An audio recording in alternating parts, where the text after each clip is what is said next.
may lumabas na pinag-uusapan na daw sa board yung paglalagay ng blitz 3, parang blitz 3 ng NBA dati, yung maka-steal ka, within 8 seconds, 3 points na ang score sa fast break. And then may free 3, parang free throw na converted for penalty shot, supposed to be 3-point. You can take it at 3-point line. Oh, ganun, may ganun. Dalawa yun eh. Oh. Ang source nito, nakuha ko doon sa kay ano eh.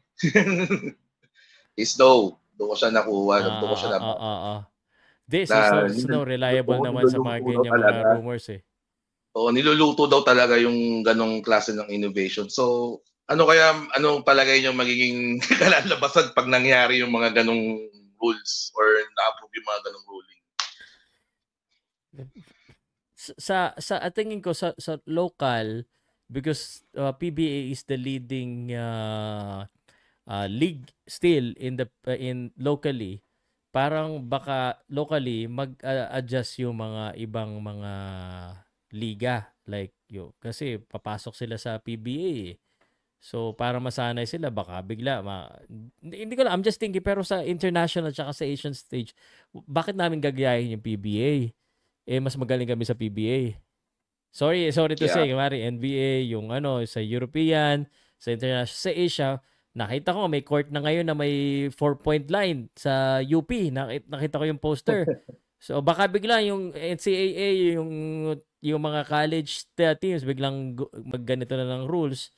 So, I do not know, parang magiging counterproductive kasi parang ewan ko, nagtatrabaho ka, may standards na pina-follow eh. Tapos gagawa ka ng bagong standard, bagong rule. Kaya tuloy inaasar ang PBA. Natawa ako sa comment, pinost ko eh. Pag naka-shoot down ng 4-point, may daw libreng staff to eh. Para perya, kasi naging parang exhibition ang nangyari. Sorry, I'm a supporter of PBA, but there's always a time for this. When, let's just say for example, the good time for this is pag nakita natin yung PBA parang sobrang sikat na sikat, sobrang ang ganda-ganda ng liga, laging panalo. It's time to kumbaga it's time to do something else na para mas lalo pang maging Pero ngayon, hindi ko alam, bro. I just kumbaga I wanna stay with the standards. Kasi ito yung time ng PBA na para mag-progress sila ng quality. Totoo naman eh, pataas. Pero hindi para magbago ng rules. Kailangan mo na nilang gumawa ng mga quality games muna. Tama naman sinabi mo kanina, there are a lot of issues na kailangan unahin nila. Bakit ito yung inuna nila? Diba? Yun na nga.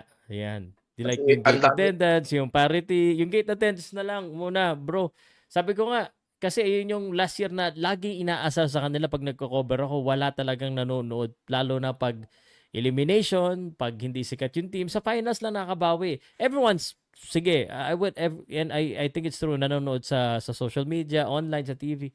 Parang gate, yun yung iniisip mo dapat unahin nila.